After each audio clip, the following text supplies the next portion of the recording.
Encore une fois, Dylan Thierry fait polémique sur les réseaux sociaux. Quelques jours après avoir publié une vidéo de lui en pleine action humanitaire en Turquie, le candidat de télé-réalité a décidé de répondre aux nombreuses critiques dont il est la cible. Après l'affaire de l'agression d'Akabab, ou encore la promotion de produits pour guérir le cancer, voilà que Dylan Thierry fait une nouvelle fois la polémique. Cette fois-ci, le jeune homme est ciblé par des critiques à la suite de la publication de sa dernière vidéo où il se met en scène au milieu des décombres en Turquie.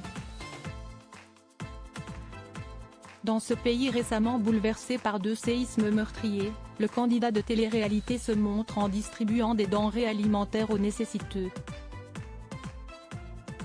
Une scène, parmi tant d'autres, jugée indécente par de nombreux internautes. Quelques heures plus tard, CST une autre vidéo concernant Dylan Thierry qui a fait grand bruit sur la toile.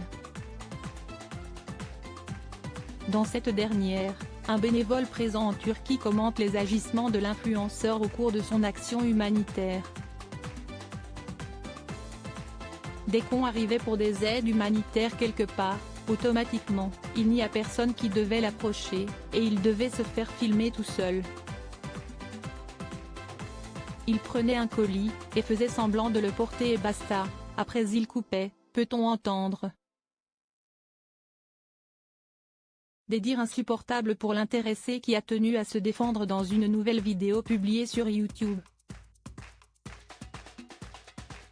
Dylan répond à la polémique dans cette vidéo. Dylan Thierry assure que les bénévoles avec qui il était présent en Turquie n'avaient de cesse de lui réclamer de l'argent. Oui, il y a une caméra, oui je filme. Jusqu'à preuve du contraire, je suis influenceur et j'ai toujours filmé tout ce que je faisais, que ce soit mes voyages humanitaires, ou mes voyages au quotidien, a-t-il ajouté, avant de préciser qu'il a été violenté au cours de ce séjour. Après ils se sont regroupés entre eux, ils sont allés sur les réseaux sociaux, ils ont été sur les réseaux sociaux disant Dylan CST un voleur, CST un escroc, il fait ça pour l'argent, il fait que des vidéos, déclare-t-il. Par la suite, Dylan Thierry en profite pour justifier la fermeture de son association. La vice-présidente a reçu beaucoup de menaces, de même pour la trésorière et pour l'avocate, a-t-il confié, avant de fondre en larmes en évoquant une déception amicale de la part de l'une d'elles. Une déclaration de plus qui, semble-t-il, ne parvient pas à convaincre certains internautes. Faut le faire taire lui, si est-il plus possible, tout le monde a compris ton cinéma, mais maintenant tu essayes de te justifier, tu as profité de la situation pour faire un buzz positif, mais tu as lamentablement échoué, peut-on lire parmi toutes les réactions sur Twitter. Preuve qu'il lui faudra encore batailler pour faire l'unanimité.